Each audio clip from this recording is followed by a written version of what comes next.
Okay बेटा, now we are going to start with a new chapter जिसका नाम क्या है? Waves, right?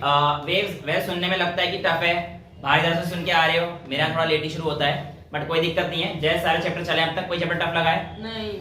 ये भी बिल्कुल ऐसा ही है, ये भी बिल्कुल टफ नहीं है, ठीक है। और लेकिन प्रॉब्लम वही है, शुरू से लेकर एंड तक बिल्कुल चीजें साथ के साथ करती रहनी होंगी, और प्रैक्टिस जैसे यहाँ से क्वेश्चन होंगे वो आपको घर पे रेगुलर करते रहने होंगे, प्रैक्टिस सेट में भेज दूंगा।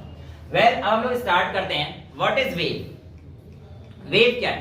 तो बेटा, जो मैं बोल पा रहा हूं और आप सुन पा रहे हो, इसके बीच में एक कॉमन कनेक्शन है जिसका नाम है वेव। तो व्हाट इज वेव? अगर मेरे से कोई पूछता है तो मैं कहूंगा wave is any disturbance that propagates in space. किसी भी जगह पर एक डिस्टरबेंस जो प्रोपोगेट करती है, प्रोपोगेट मतलब आगे बढ़ती है, and transverse energy and momentum without the transfer of matter. दोबारा समझते हैं। मैं कहना चाह रहा हूं वेव आपके पास any disturbance in space that transfers, क्या ट्रांसफर कर रहा है बेटा? एक तो एनर्जी और momentum, energy and momentum without the transfer of matter. कहने का क्या मतलब है? ऐसा समझो, मैंने कुछ बोला और ये बोलने के बाद आपके कानों तक पहुंची, है ना? तो मेरे बोलने की वजह से कुछ चीज हुई, तो यहां पे एक वेव जनरेट हुई, और वो वेव आपके कानों तक गई। कैसे गई? कि इस वेव की बोली ने, जो मैं बोल रहा हूं, यहां पे जो पार्टिकल्स हैं इनमें एनर्जी ट्रांसफर करी, मोमेंटम हुआ और वो आप तक पहुंचा। मैं बोल किससे रहा? अपने मुंह से। मेरा मुंह थोड़ी आप तक पहुंच के आ रहा है किसी के पास, तो क्या मैं कितना खुश हो रही है तो अरे बेटा, यहां ध्यान लगाओ कि मेरा मुंह तो यही है ना, मैटर थोड़ी ट्रांसफर हुआ है। सर मैटर ट्रांसफर होता तो मजा आ जाता। बाकी जो लड़के बैठे हो गाली दे रहे होते मेरे, भाग जाए यहाँ से। आपको क्या पता उनका इंटरेस्ट क्या है? मेरा तो नहीं है ना। चलो इधर दे क्या बेटा? तो बेटा कहने का मतलब मैटर ट्रांसफर नहीं होता। वेव के दौरान ध्यान रखिएगा, एनर्जी और मोमेंटम तो ट्रांसफर होते हैं, लेकिन मैटर ट्रांसफर नहीं होता। पहली डेफिनेशन वेव की समझ में आती है, वेव का इंट्रोडक्शन मजा आ गया, ठीक है। अब आगे बढ़ते हैं, हमारे पास types of waves. Well, types of wave बहुत तरीके की पढ़ेंगे, बट हम लोग मेजर डिस्ट्रीब्यूशन जिस तरीके से चलता है उस तरीके से चलते हैं। टाइप्स ऑफ वेव्स में हमारे पास आते हैं एक मैकेनिकल वेव्स और एक आते हैं हमारे पास नॉन मैकेनिकल वेव्स। अब मैकेनिकल वेव्स और नॉन मैकेनिकल वेव्स में क्या अंतर है? बेटा, मैकेनिकल वेव्स एक ऐसी वेव है विच रिक्वायर्स इलास्टिक मीडियम। ध्यान सुनिएगा, which requires elastic medium to propagate, requires elastic medium to propagate. कहने का मतलब है, ध्यान सुनिएगा, कि एक ऐसी वेव जिसको मीडियम चाहिए।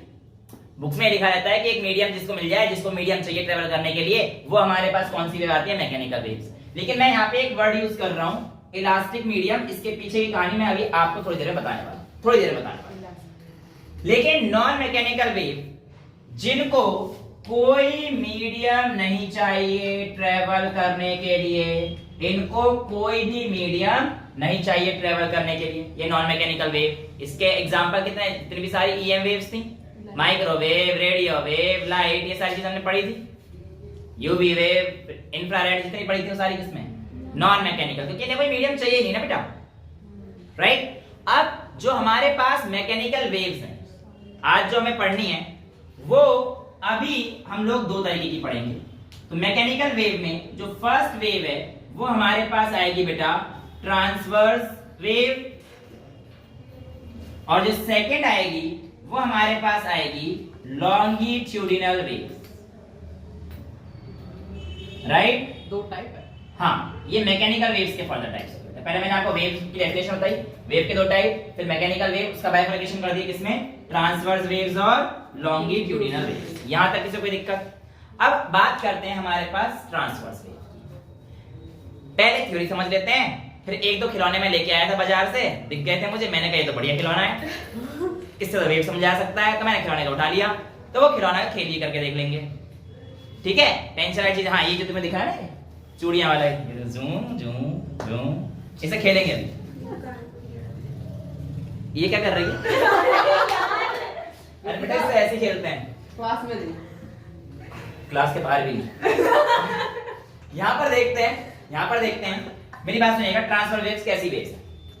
अब सुनना बेटा, जब आपकी वेव तो प्रोपोगेट कर रही हो इस डायरेक्शन में, ध्यान सुनना, वेव तो प्रोपोगेट कर रही हो इस डायरेक्शन में, लेकिन वेव के पार्टिकल इस डायरेक्शन में जा रहे हैं, यानी कि ट्रांसवर्स वेव एक ऐसी वेव है जिसमें उसके पार्टिकल्स, जो आपके पास कोई भी वेव लिया आपने, उसके पार्टिकल वेव की मोशन के परपेंडिकुलर डायरेक्शन में। सर कुछ पल्ले नहीं पड़ रहा। The wave in which the particles of medium are perpendicular to the direction of wave propagation। अभी डेफिनेशन लिखो, मैं थोड़ा सा आगे बढ़ूंगा तब आप लोगों को एग्जांपल दूंगा, डेमोंस्ट्रेशन दूंगा, आपको सारी चीज समझ में आ जाएगी। टेंशन वाली कोई बात नहीं है, टेंशन जाएगा पेंशन नहीं। अगली वेव आती है लॉन्गिट्यूडनल वेव्स। ये कहता है इसमें जो पार्टिकल्स हैं ये ट्रेवल करते हैं उसी डायरेक्शन में, पैरेलल होती है टू द वेव प्रोपोगेशन, यानी कि जिस डायरेक्शन में वेव जा रही है उसी डायरेक्शन अगर पार्टिकल भी जाएंगे तो वो हमारे पास मोशन कौन सा हो जाएगा, सॉरी वो वेव कौन सी वेव हो जाएंगी, लॉन्गिट्यूडनल वेव्स, राइट। सर ये थोड़ा सा दिक्कत आ रही है, ऐसा समझो, ऐसा समझो। एक जना आ जाओ यहाँ पर, कोई भी उठ के, और मैं आपको इसको बेटा यहाँ पे पकड़ना है, और एक जना कैमरामैन साहब इधर आ जाएंगे, थोड़ा सा इसको पकड़ के दिखा देंगे, तो मैं आपको दोनों वेव समझाने की कोशिश करूंगा। ठीक है, इसके एक एग्जांपल लेंगे, इसे आप पकड़ के बेटा वहां पर, ये आप लोगों के सामने मैं जो है लंबा करके, ओहो ज्यादा पहले छूट रहा है, कोई बात नहीं बेटा, इसको ना मैं स्लो में भी डाल दूंगा, वीडियो जिसको दोबारा देखनी होती है। अब यहाँ पर देखो, आपको बेटा हिलाना नहीं है, एक्चुअल में क्या है कि वो एंड फिक्स कर रखी है, हिलाना बेटा, इसको नहीं हिलाना। खुशी देखो, चेहरा दिखाई दे रहा है, जो हंस रहे हैं, तीन लड़कियों के चेहरे देखो, देखो चेहरे छुपा रही है ना, हाँ ये लड़कियां हैं ज्यादा, देखो चेहरे दिख रहे हैं इनके, इधर देखो, ज्यादा क्या कहना चाहते हो, लड़की है, अरे ज्यादा का मतलब जो ज्यादा बोल रही हैं, रिएक्ट कर रही हैं, हम तो सोच रहे हैं बस। क्या सोच रही है बेटा, ऐसा मत सोचा करे इतना, कुछ कुछ होता है। अरे कहने का मतलब वेव में कुछ कुछ होता है यार, यहाँ देखो, कहाँ सोच रहे हो, इधर देखो बेटा ध्यान से। मैं पहले कौन सी वेव बताऊं, ट्रांसवर्स या लॉन्गिट्यूडनल? लॉन्गिट्यूडनल। आपने पकड़ रखा है इसको, इसलिए मैं आपकी बात नहीं सुनूंगा, आपको एक मौका मिलेगा तुम्हारी सुनूंगा। ट्रांसवर्स, क्योंकि मैंने पहले ट्रांसवर्स बताई थे। ट्रांसवर्स वेव में जो पार्टिकल है ये पैरेलल नहीं होंगे, परपेंडिकुलर होंगे to the direction of propagation of wave. ठीक है, वेव उस तरफ जाएगी। अब देखना, मैंने यहां से इस पार्टिकल को ऊपर उठा दिया, ध्यान से देखना, ये वाला पार्टिकल जब वेव उस तरफ जाएगी ना, तो आप ये देखो, ये देखो, ये ऊपर नीचे होती हुई आपको दिखेगी, या फिर ऐसे सुनो, आप थोड़ा सा और दूर जाता हूं, देखो ये अभी तो वेव ही नहीं चली, कोई बात नहीं, ऐसे दिखा देता ये।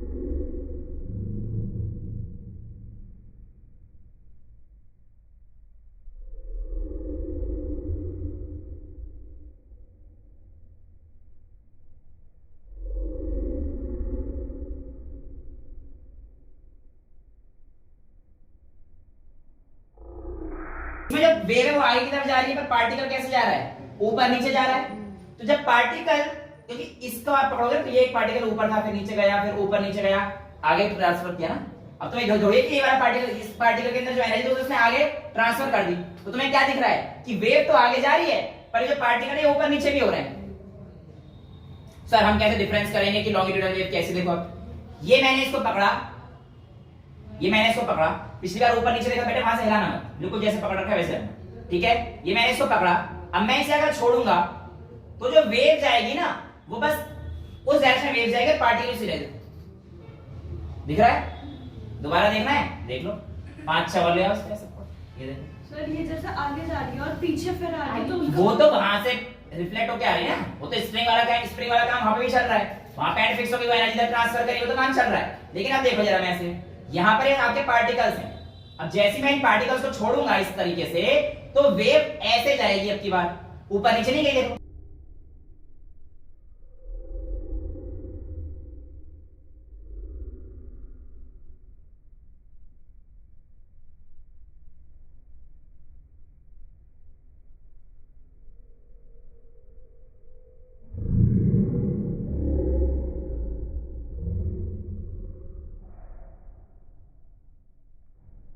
लेकिन इसके केस में ये देखो आपको साफ दिख रहा है, वहां पे जो है रिपल, अभी मैं इसका ही बताऊंगा, पल्स और वेव में भी क्या डिफरेंस है ये भी देखेंगे। पहले ये बताओ आपको लॉन्गिट्यूडनल और समझ में आ गया डिफरेंस? ठीक है, इसमें कोई प्रॉब्लम नहीं है, थैंक यू सो मच बेटा। अब आप लोगों को यहां पर एक चीज समझ में आ जानी चाहिए कि जो ट्रांसवर्स वेव है उसके पार्टिकल कैसे होते हैं, perpendicular the direction of wave propagation, और लॉन्गिट्यूड में पार्टिकल उसी डायरेक्शन में चल रहे होते हैं जहां पे वेव जा रही होती है।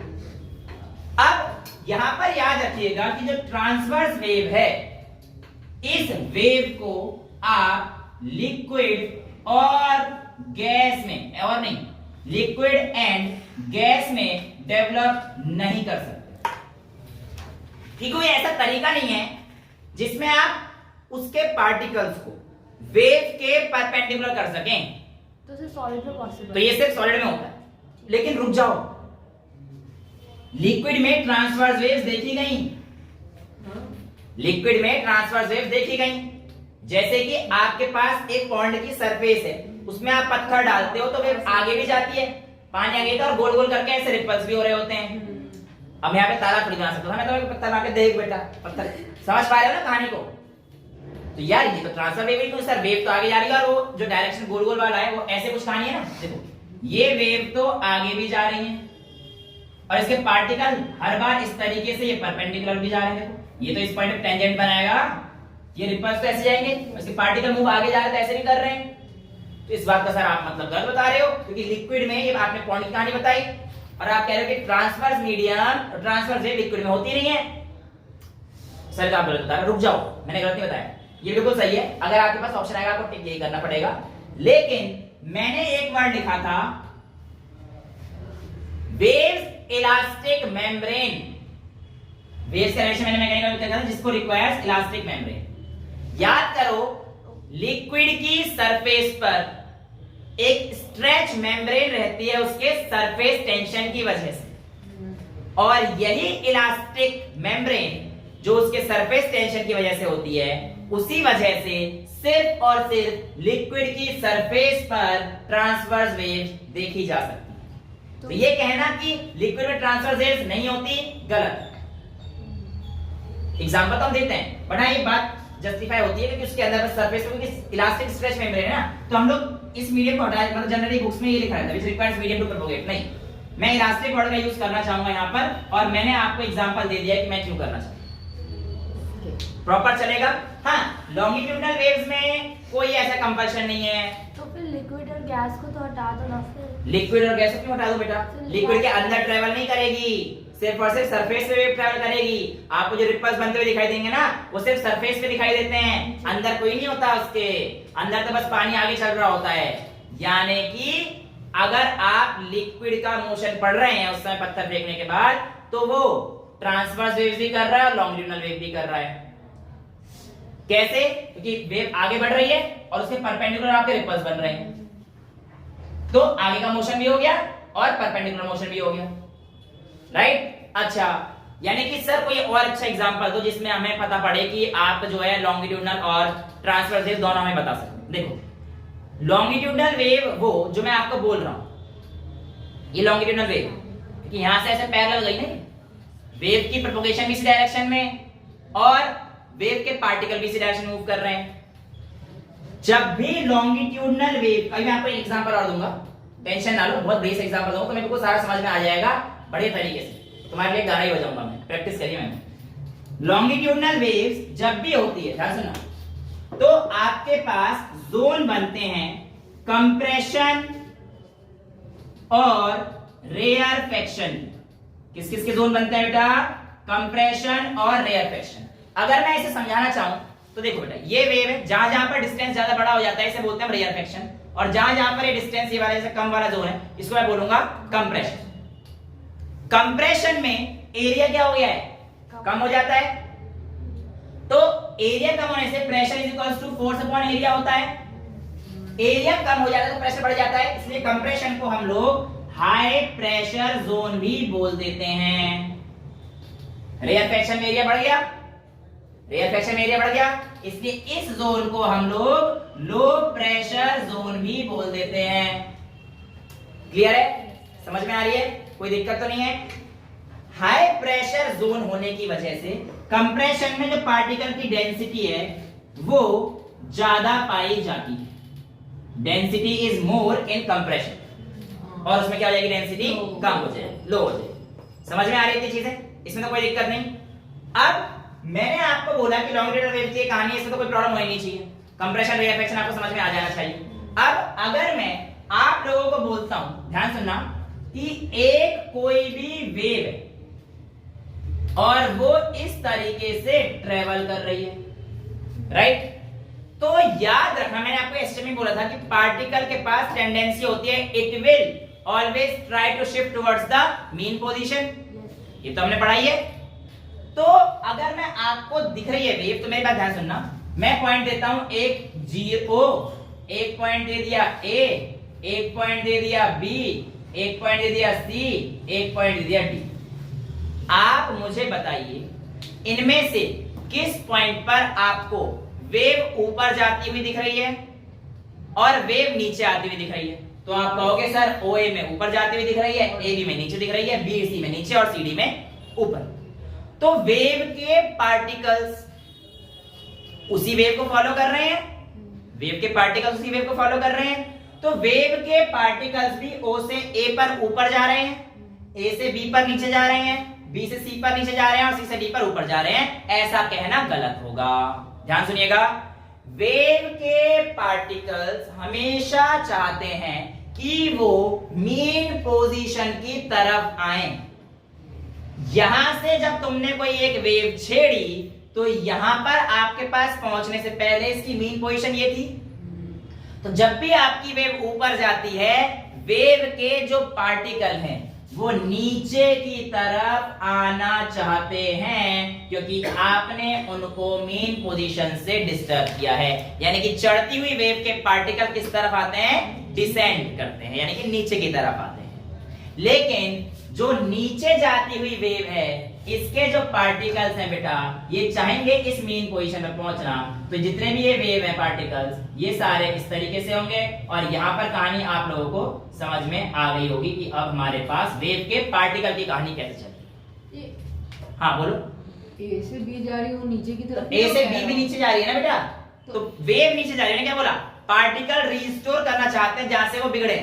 हाँ तो देखो उसकी ये नीचे जा रहे हैं तो नीचे की जगह ऊपर जाना चाहिए, उनकी मेन पोजीशन उधर नहीं है। ए इस पॉइंट से मान जाएगा, जहां जहां पे हमारे पास डिफरेंट, आप बस देखो वेव अगर ऊपर जा रही है, अगर वेव ऊपर जा रही है तो उसके पार्टिकल क्या आना चाहिए, उसके प्रीवियस मीन पोजीशन पर। तो इसका मीन पोजीशन ये था। अब ये यहां से यहां तक पूरी वेव नीचे में, क्योंकि यहां तो हमने ओरिजिन लिया था ना, तो यहां से लेकर यहां तक पूरा में नीचे जा रहा है ना, तो नीचे का अपोज करेगा।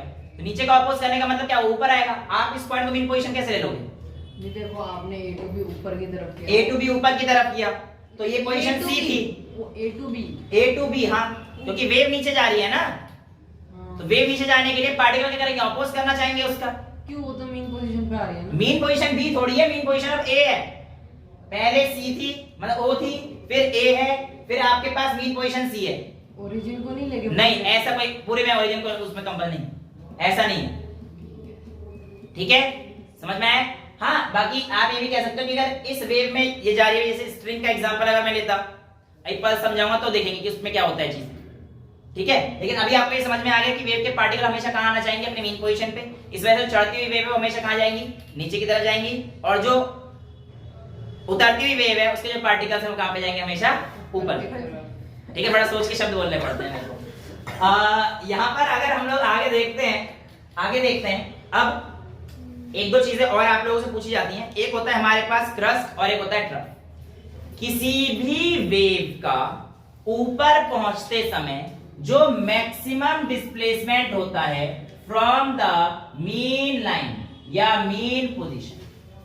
किसी भी वेव का मैक्सिमम डिस्प्लेसमेंट जो कि ऊपर की तरफ होता है उसको मैं क्या बोलूंगा? Crust, CREST।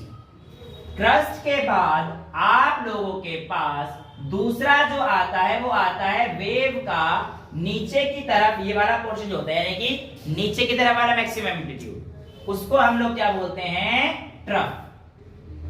तो ये क्रस्ट हो गया, ये ट्रफ हो गया, ये क्या आएगा फिर दोबारा से? क्रस्ट। एक क्रस्ट से दूसरे क्रस्ट के बीच की दूरी को ही हम लोग लैम्डा यानी कि वेव लेंथ नाम की चीज से जानते हैं। समझ में आया?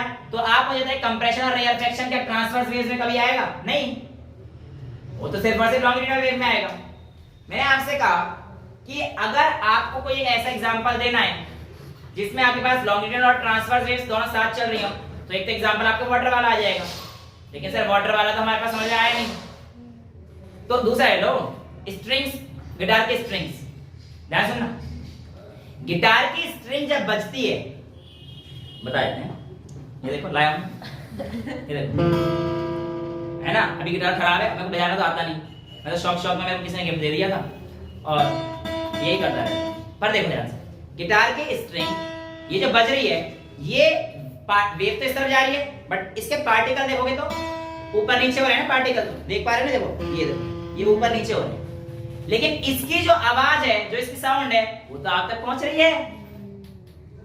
तो वो वाली जो साउंड गिटार की है जो आप तक पहुंच रही है, वो कौन सी हो गई? लॉन्गिट्यूडनल हो गई। और जो स्ट्रिंग्स ऊपर नीचे कर रही हैं, वो कौन सी हैं? ट्रांसवर्स वेव्स हैं। अब गिटार आ गया तो गाना बजा देता हूं। एक गाना बड़ी मेहनत से सीखा था, ठीक है, और बुरा भी हो सकता है, वो नहीं है, मिस्टेक भी हो सकती है। तो भैया गाना जो है वो तुम समझ जाओगे शायद, ठीक है? कोशिश कर रहा हूं तुम्हें समझाने की, क्या? लॉन्गिट्यूडनल वेव और ट्रांसवर्स वेव्स। तो जो मैं गिटार में बजाऊंगा वो कौन सी होंगी? Transverse waves. लेकिन जो आवाज, जो धुन आप तक पहुंचेगी वो कौन सी होगी? Longitudinal waves. ठीक है, शुरू करें? अब मैं शुरू कर रहा हूं।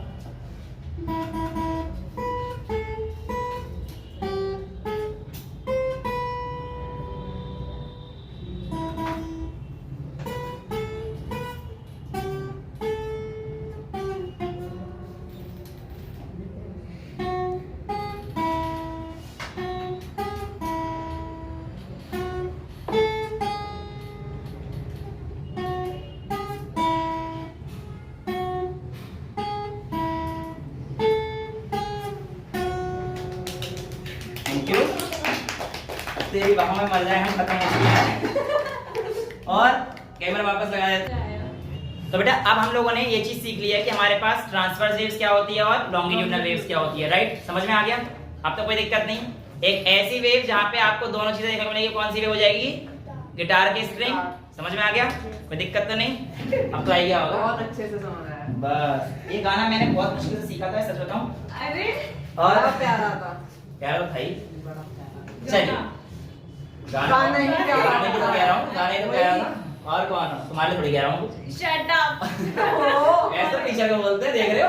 ये मैं रखूंगा, डिलीट नहीं करूंगा। ये कट नहीं, कोई कट नहीं होगा। अब चलो वापस। अब मैं आपको बताता हूँ एक पल्स और एक वेव में क्या अंतर होता है, ठीक है? बेसिकली पल्स छोटी फॉर्म ऑफ वेव, यानी कि जब पल्स बहुत सारे इकट्ठे हो जाएंगे ना, तब आपके पास वो क्या बन जाएगी? वेव।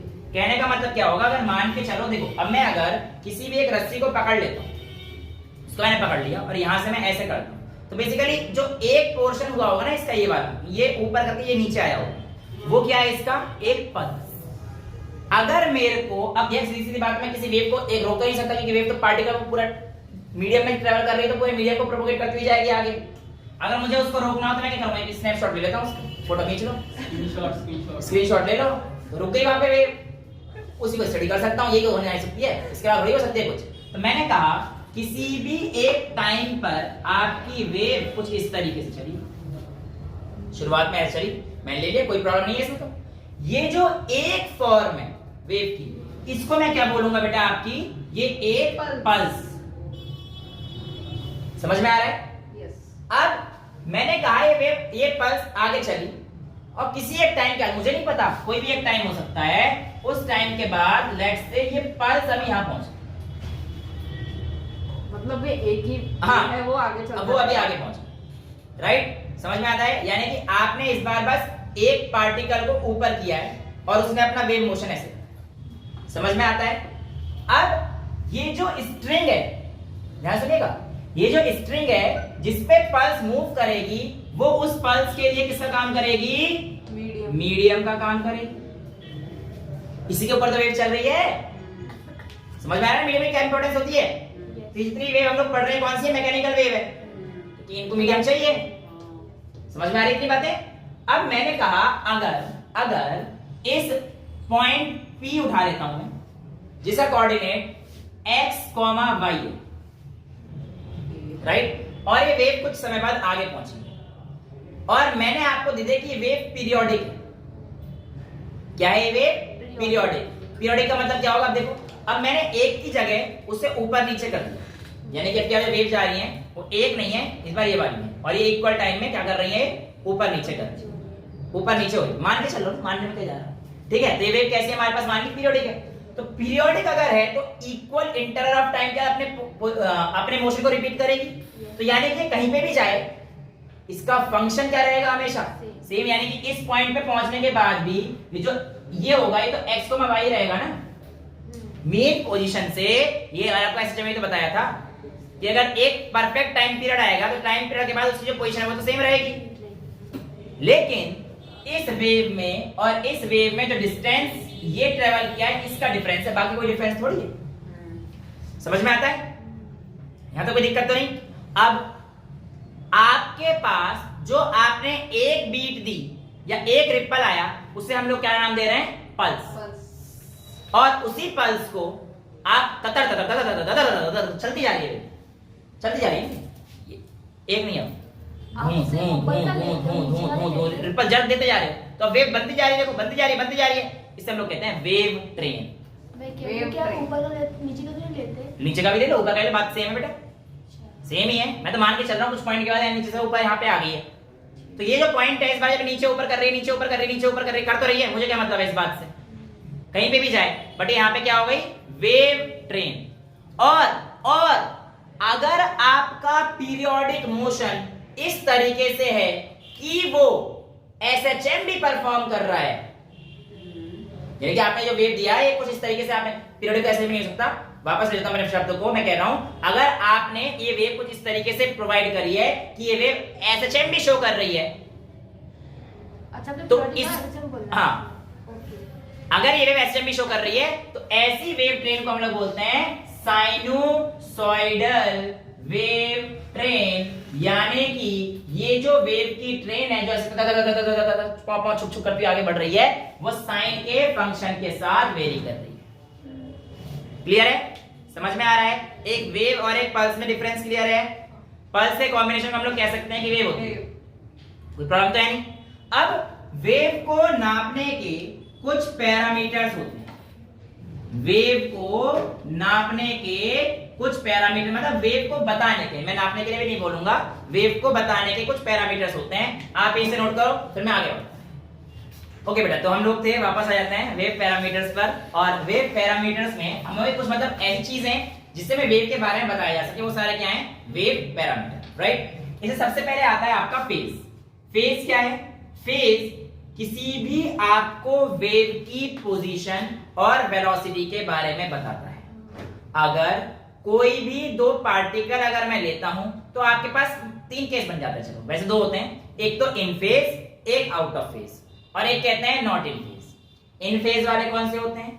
देखो, जो मैंने आपको एसएम में बताया, यहां पे ही बताया कि वो पार्टिकल जो हमारे पास सेम पोजीशन पर पाए जाएंगे, सेम पोजीशन पर पाए जाएंगे फ्रॉम द मीन पोजीशन, वो हम लोग कहेंगे they are in phase with each, in phase with each other, right? अभी समझ नहीं आएगा, मैं एक वेव बना लूंगा, उसका एग्जांपल दूंगा, तुम्हें सारा समझ में आ जाएगा। अगर मैं आपके पास कोई और एग्जांपल लेके बोलूंगा कि भैया जो आपको फेज में दिखेंगे तो आपको they are not in phase, और आपको कुछ ऐसे देखे जो बिल्कुल एंटी हैं तो आप कहोगे they are out of phase. अब सुनो मेरी बात ध्यान से, जो भी आपके पास, देखो फेज बताता क्या है, किसी भी वेव के पार्टिकल की पोजीशन और वेलोसिटी को बताने के लिए हम लोग किसका इस्तेमाल करते हैं, फेज का।